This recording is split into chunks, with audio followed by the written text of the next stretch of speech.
Tim Donaghy ended up being the FBI's only cooperating witness. Did the Chinese government create Yao Ming?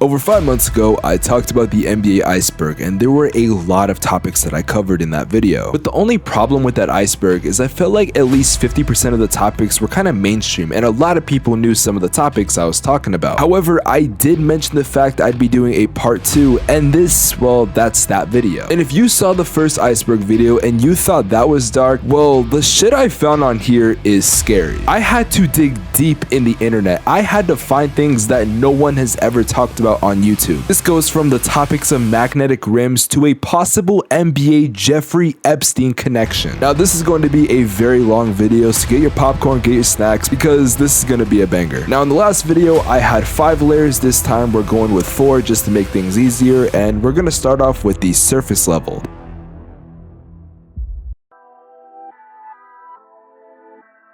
The surface level is topics that aren't as dark as most of the things that I will be talking about, but these also are topics that some people know about and some people don't. First, let's talk about Allen Iverson's rap career. Now, it's been known for years that NBA players want to be rappers and rappers want to be NBA players. This has been something in hip-hop culture for years now, and it's pretty well known. And at one point, there were actually a bunch of people in the NBA that were rappers on the side, and one of those players were Allen Iverson. Now, some players have tried to be rappers and they've been pretty terrible, but Allen Iverson actually had a pretty interesting rap career. In 2000, Allen Iverson was a superstar in the NBA, but it wasn't enough for him. In fact, he would create his first debut song called 40 Bars by the artist named Jules. Now, the song isn't that bad. In fact, for the 2000s, I'd argue it was a pretty decent song, but the problem was his lyrics. A lot of his lyrics were considered homophobic and it was overall some pretty vulgar stuff. But if you do want to hear the song, it's probably somewhere on YouTube. In fact, I know it's on YouTube. I just listened to it right now. Now, the reason why I brought up the vulgar lyrics was for the fact that the NBA was not happy about Allen Iverson making this song, and word got back to the NBA that Allen Iverson was planning on releasing an album. However, David Stern was not happy about it. David Stern would go on to say that the song embarrassed Allen Iverson, his teammates, the franchise, even the NBA, which, to be honest, I didn't think it was anything too crazy compared to all the shit that was going on in 2000. So either way, David Stern gave Allen Iverson the option. He either releases the album and he's banned from basketball, or he just doesn't do it and continues to be great. Well, in 2001, Allen Iverson won the MVP, so it's safe to say him picking basketball was the smart option. I am curious though, if this happened today, do you think the NBA would be so mad of a player releasing a song? Regardless, I think we're all happy that Allen Iverson didn't get banned from basketball. The Morris Twins Parent Trap. For those of you that don't know what a Parent Trap is, The Parent Trap was a movie made in 1998 involving Lindsay Lohan. The whole premise of the movie was about 2 twins that were very identical to the point where they could swap lives. Which brings us to the Morris twins. Marcus and Markieff Morris are identical twins, that's no secret, but did you know they literally have matching tattoos? If they weren't wearing a basketball jersey, you wouldn't know which one is which, and if they switched jerseys, you probably wouldn't be able to tell the difference. Now, of course, this is all a hypothetical joke. I mean, they can't just switch jerseys, right? Well, some people think this has happened before. Now, I would like to also note that in high school, the Morris twins did claim that they did switch places when one of the brothers was injured, so it's not like this has never happened before. In the 2017 playoffs, when Markieff Morris was playing for the Wizards, he went down with the game-ending injury. Now, Marcus was not in the playoffs at the time. In fact, he was just sitting at home, so the opportunity was there. Now, this was a pretty bad ankle injury, and again, Markieff never returned for the rest of the game. Also, this was an injury that people thought he was going to miss the rest of the season. So tell me why the following game Markieff was back to looking normal. Oh, and he was dominating in that game, by the way. Now, Marcus Morris would deny this claim, but honestly, why would he not?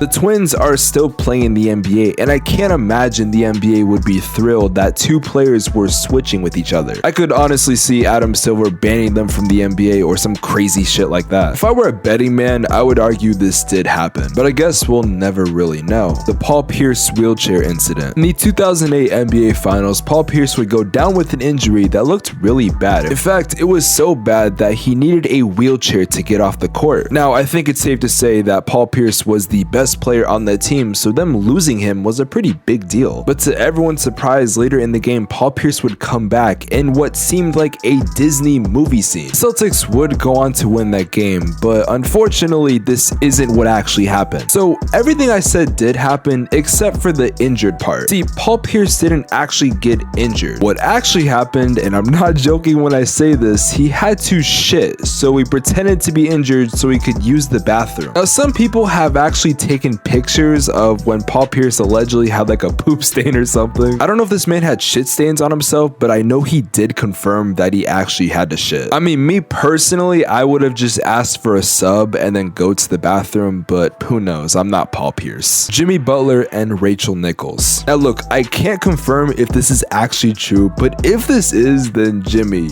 you're a dog, bro. Now in 2020, we had the bubble season, which it's pretty self-explanatory. The NBA was in a bubble. Corona restrictions were, well, strict, so if you were in the bubble, you couldn't have contact with anyone outside the bubble. Looking at it from a mental standpoint, I couldn't understand. You're secluded to this one area for at least what's going to be a couple months. And look, we all have desires, so sometimes things just happen. And even if what I'm about to say isn't completely true, I do believe that at least like 3 of these incidents did happen. Maybe not with players, but with some staff members. So why are Jimmy Butler and Rachel Nichols brought into it? Did people just pick 2 random people? Well, no. Chris Haynes reported that during the quarantine period for the Miami Heat, a security officer heard a lot of banging in Jimmy Butler's room, and when the security officer went to Jimmy's room and knocked on the door, Jimmy was sweating like crazy and claimed he was just bouncing a basketball, which honestly I could see. I mean, he is a basketball player, you're working out in your own room, that does make sense, even though I'm pretty sure there were courts he could have went to. But why bring in Rachel Nichols? Well, Rachel Nichols did an interview with Jimmy Butler a couple days later. Nothing too out of the ordinary, just some regular playoff talk, but some people looked at the interview and thought they were kind of flirtatious with each other. I'm not one to decipher an interview and tell you whether or not they were flirting, but I'm not gonna lie, it kinda does. And I'm not the only person that thought this. Now, Rachel Nichols is married, but Jimmy Butler is not, so immorally, it's pretty wrong, and ethically, because one is a player, the other one is an announcer or reporter, whatever the hell we were calling her. To this day, people still bring it up like it's true, so I guess we're just gonna go off that. The 2002 Western Conference Finals scandal. Okay, this is definitely one of my favorite topics, so let's get into this. The 2002 Western Conference Finals involved the Sacramento Kings and the Los Angeles Lakers. Now, there are some very important things you need to know about this series. For one, the Lakers and Kings were the 2 best teams left in the playoffs. Technically, while it was the Western Conference Finals, many people came to the conclusion whoever would be winning this series would more than likely win the NBA Finals, as that would come true. It is also important to know the fact that the Los Angeles Lakers were 1 NBA Finals away from having a three-peat, which is one of the rarest accolades in sports history. Also, the Sacramento Kings are a very small market team, even though they're in California. In fact, if we're going off every single sports team in California, they're probably in the bottom 3. However, this season, you could argue the Kings were a better team. Led by guys like Mike Bibby and Chris Webber, this team had the opportunity to dethrone the Lakers. So what happened, and why is this called the most rigged NBA series in NBA history? Well, it could be the many missed calls, for example, when Mike Bibby got elbowed to the face and nothing was called, or the fact in 11 minutes of play, Scott Pollard, a center for the Kings, fouled out. The Lakers would also shoot 26 free throws in the 4th quarter. Yes, you heard that right, in the 4th quarter alone, which was over 60% of their free throws for the entire game. Looking at this game, you can clearly tell there are multiple examples of the Lakers having calls go in their favor. Because Sacramento lost this game, the Lakers had all the momentum going into Game 7, which they would win. So is there any evidence to prove that this series was rigged? And if so, why would they rig the series? Well, with a big scandal like this, obviously the NBA is not going to confirm if they did rig the series. However, someone did bring this up. Tim Donaghy, who is a character we're going to be talking about later, admitted that this series might have been fixed. Tim Donaghy was told by other refs that the NBA wanted the series to go to 7 for TV ratings. Now, what I find interesting isn't the fact that Tim Donaghy said that, which I believe has some validity to it, but it's the fact that David Stern did complete damage control. He called Tim Donaghy a proven felon, which yes, that is true, but I don't think Tim Donaghy has a reason to lie. For one, Tim Donaghy was under oath, so if he lied under oath, well, that's literally a crime. Also, I think we've all had the suspicion that there is some stuff going on in the NBA as far as refs being corrupt. Also, there is some evidence I have later in this video that could possibly incriminate another NBA ref. Regardless of that, I think most people can agree that this is the most rigged series in NBA history. And unfortunately for Sacramento, they would not recover until this season, 2023, as they are currently the 3rd seed at the time recording this. Now, I just brought up Tim Donaghy, so I feel like we should kind of talk about the whole Tim Donaghy situation as a whole. Now, this is a very popular situation, but there are still some people that are more newer to the game that don't know about this. If you want an in-depth, greater observation about this topic, I recommend a documentary on Netflix called Flagrant Foul, but here is the SparkNotes version of it. Tim Donaghy was one of the best referees in the NBA at the time. He was very good at what he did, but there was a secret that no one knew about Tim Donaghy. See, in the NBA, it was illegal to bet on games in general, and Tim Donaghy was doing just that. Now, there are multiple different versions of the story, but essentially, Tim Donaghy was doing something he wasn't supposed to. Now, most people hate Tim Donaghy and they look at him as a terrible person, and for the game, you could definitely argue that. But I think it's important to know the fact that it never really came out that Tim Donaghy was rigging games that he refed. All he did was bet on other games that he knew inside information about. Granted, that is still illegal and is definitely unethical, but there's also a bright side to what Tim Donaghy did. Because of Tim Donaghy getting arrested, he would expose a lot of the NBA's corruption, and I believe a lot of the things that he says. It gives a new light to the inside of NBA referees because there is definitely some corruption going on. Also, it opened my eyes up to another referee in the NBA that needs to be investigated. However, I will talk about that later in this iceberg. Now, that wraps up the surface level of the iceberg. A lot of these topics are things that are pretty well known, but there are still some fans that don't know a lot of these topics or they don't know the full story. Regardless, we're going to go into the shallow waters, which is a little bit deeper and things that most people actually don't know. And we're going to start off with one of the weirdest conspiracy theories in the NBA.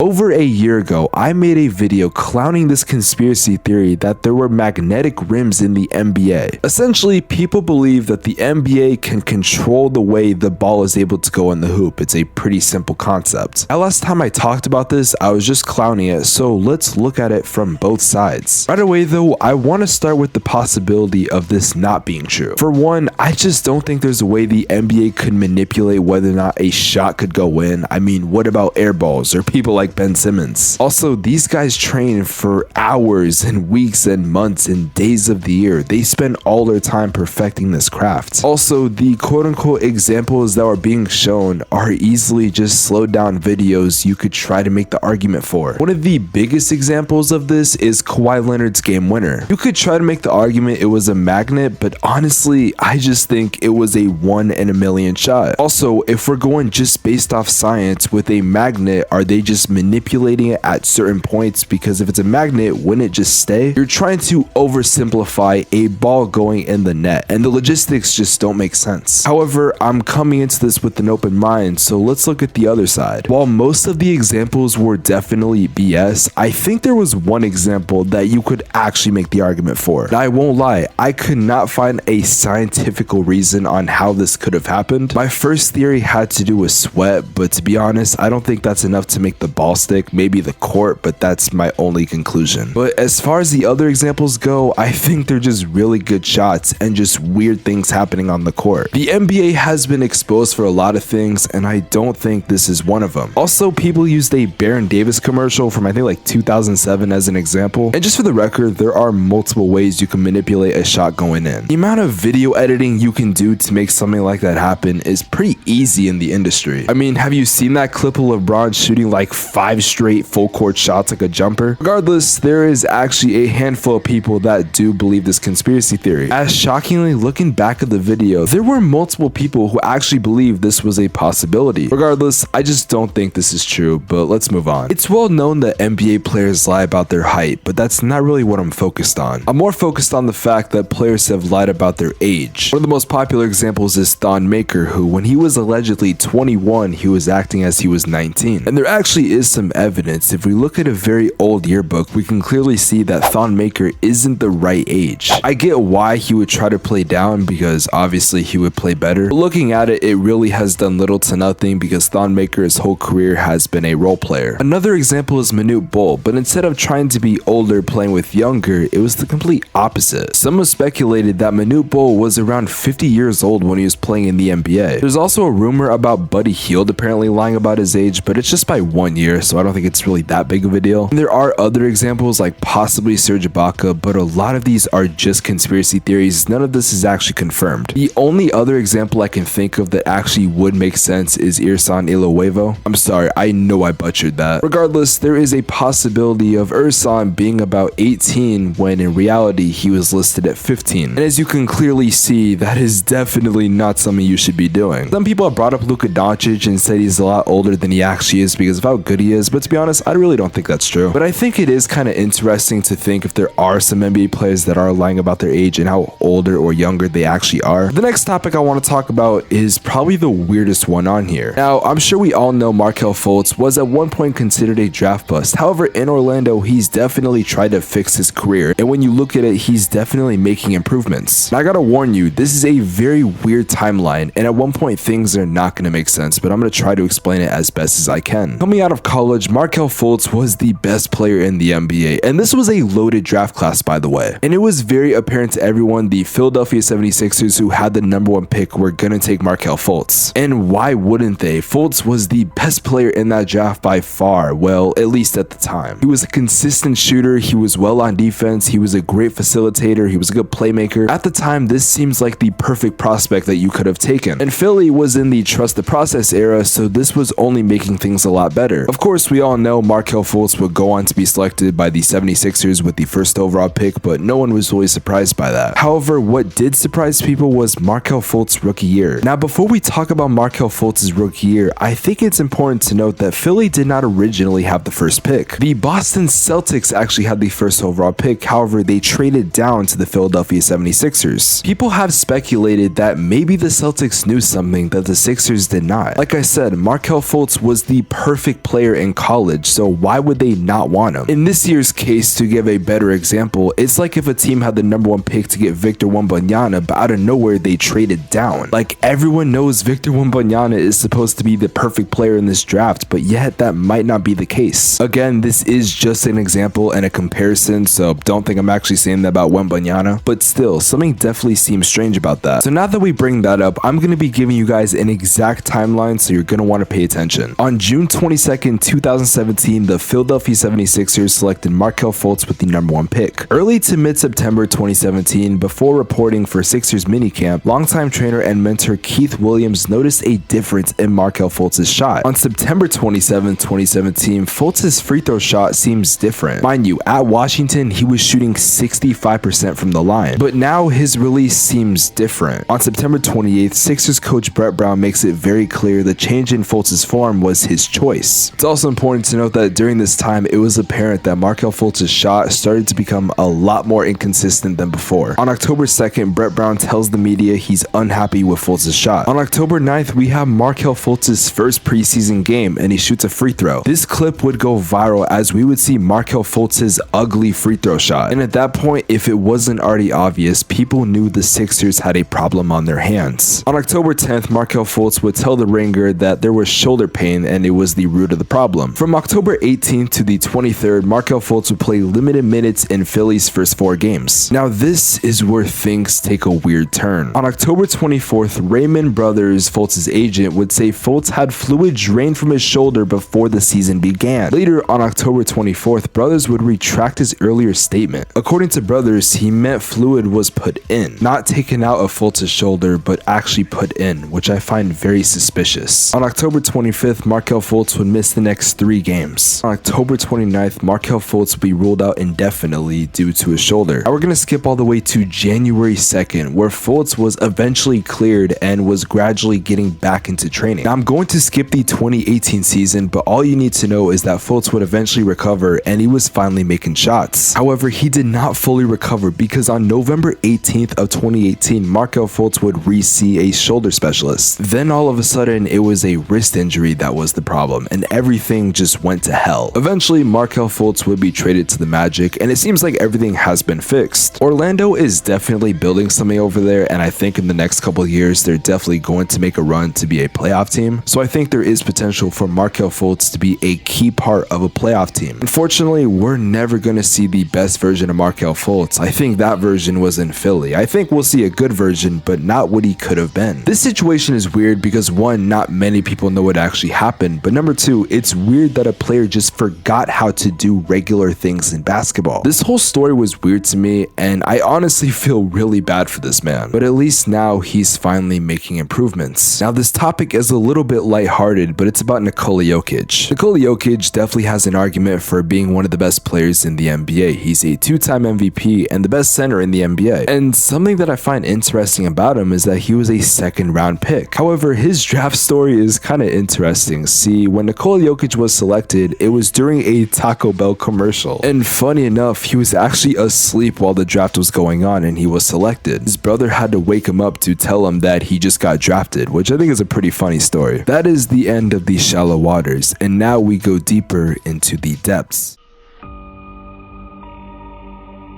And first, I want to look at a conspiracy theory about Michael Jordan. Michael Jordan to many people is the greatest player of all time. That's not a secret, but it is well known that he's also the worst owner in NBA history. Actually, probably second to Donald Sterling. Regardless, there is a theory on why people think Michael Jordan even bought the Hornets in the first place. And it's not because he actually cares about the team. There is a theory that the only reason why Michael Jordan actually bought the Hornets was to manipulate LeBron's career, so that LeBron couldn't win more rings than Michael Jordan. It's a very confusing theory. There's no actual examples of like trades that would have went down, but just know the Hornets have sucked for years. So if this theory is true, it definitely does make sense, but there's no real evidence to back this up, except for the fact that the Charlotte Hornets are the worst franchise in NBA history. However, the next theory, there actually is some substantial evidence. In the last Iceberg video, I talked about a theory that Wilt Chamberlain allegedly slept with 20,000 women. Now,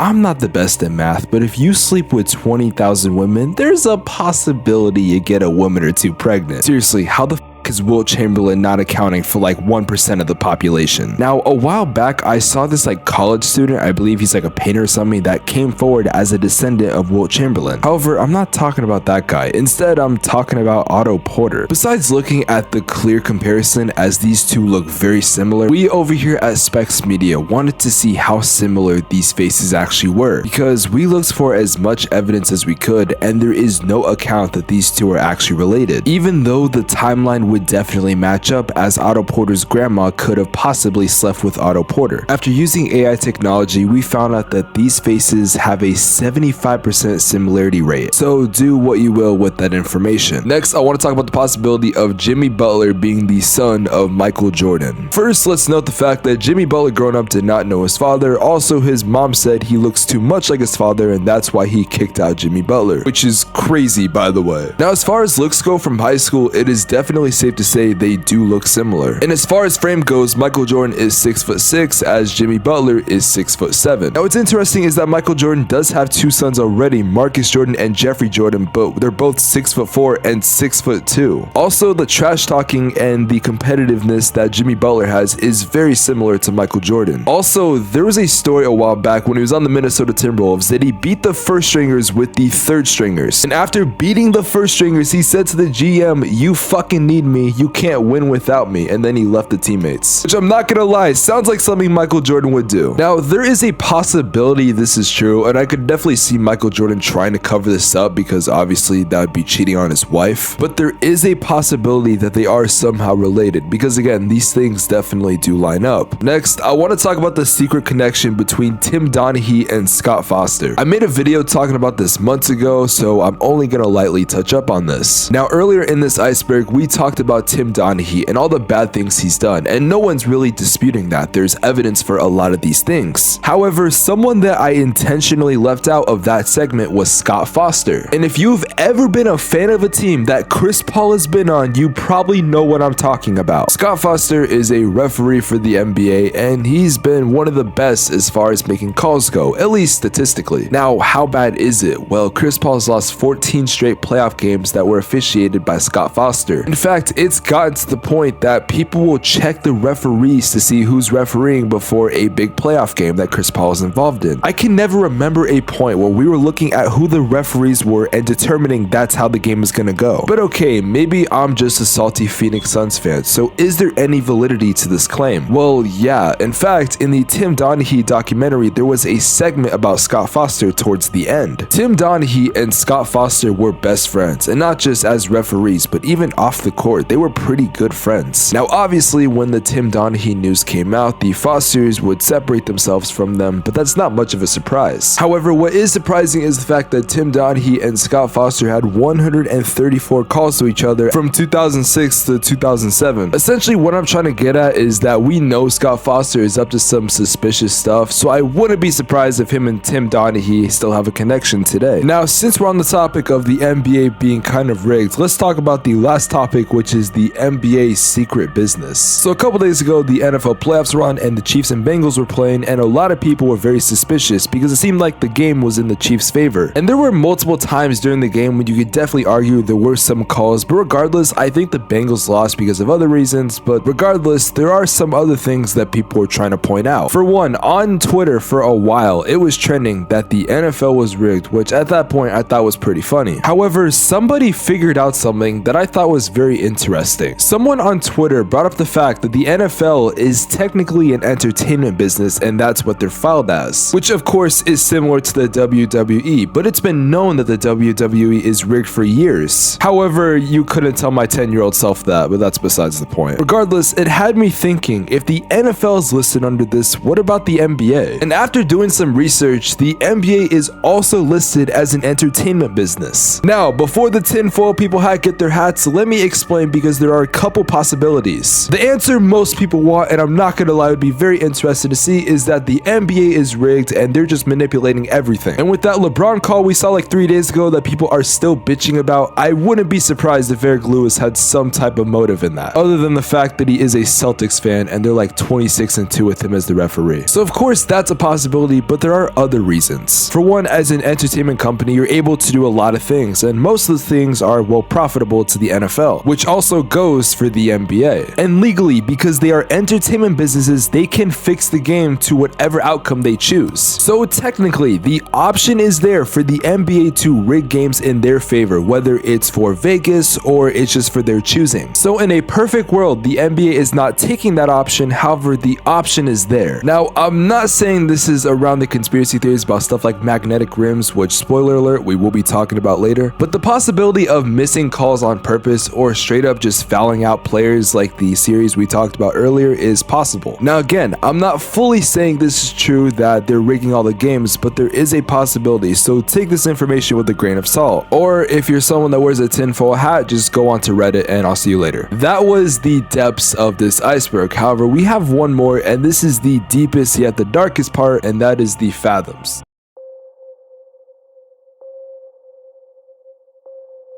Now, the Fathoms has the most topics, however, there were many things that not a whole lot of people know about, so I had to put them down here. The first topic I want to talk about revolves around racism, and it talks about the NBA three-point line. Now, it's no secret in movies that white people can shoot, and honestly, if you go to your local gym, you're more than likely looking for a white guy to be the shooter of the team. And there definitely is some validity to this. Not all white people can shoot. Hell, I literally know someone that can't shoot and only drives. Shout out Will So Trillium. Regardless, people believe that when the three-point line was created, it was so white people could score more. I find that fucking hilarious because the top 5 scorers of all time are all black. And if you want to look at the top 10, only one player, which happens to be Dirk, is the only non-black player on that list. I guess from looking at history, it could make sense because then again, white people have statistically been known for being good shooters, but I just don't think this is true. I did do a little bit of research, however, for a while, and the only thing I found was a website called Fahu, which is obviously a fake Yahoo. So I don't think it was supposed to be racist. I think they just wanted to add something to the game. Also, I think it was a part of the ABA if I'm not mistaken. The next topic we're going to talk about is the Mendez brothers on a basketball card. The Mendez brothers were a group of brothers that were convicted in 1996 for the murder of their parents, Jose and Marie Luis Mendez. Now, I did not know this up until doing research about the video, but apparently in 2022, the case got re-brought up because of TikTok. What the fuck? However, as far as I'm I'm concerned, both of those brothers are serving life sentences. Okay, so why am I talking about this? Well, none of these players had any correlation to NBA players, right? Well, except for the fact that the Mendez brothers can be seen on a Mark Jackson basketball card. People have speculated these two brothers who are sitting courtside are in fact the Mendez brothers, and this was in the 1990s. Now, that could just be a crazy coincidence, but yet here's what's interesting. Allegedly, the same night this picture was taken